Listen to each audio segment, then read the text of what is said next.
For these reasons, the Court indicates the following provisional measures.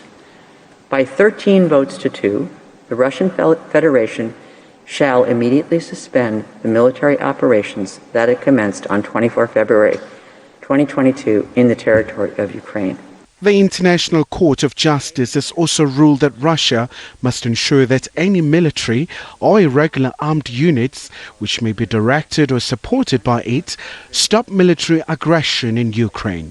Both parties have been called to refrain from any action which might aggravate the dispute.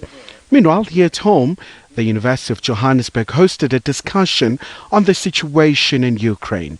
The Russian ambassador in South Africa continues to justify the current conflict.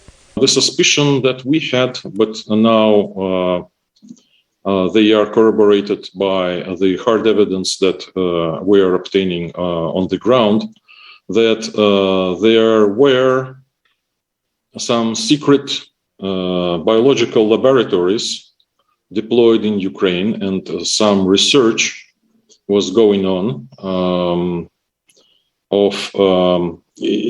obviously in violation of the Article 1 of the Convention on the Prohibition of Chemical and Biological Weapons.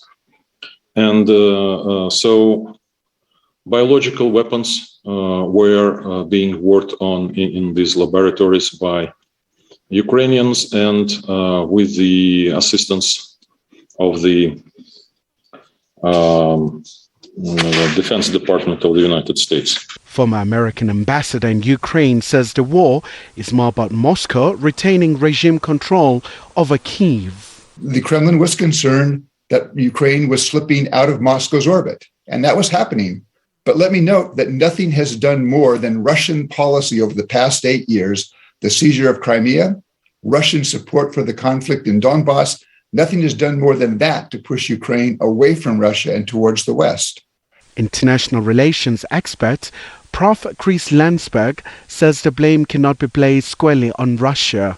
Putin might have started the war, but NATO seemed to have triggered the war. There has been a long build-up here, and I couldn't agree more with Professor Mutambara that this war was inevitable.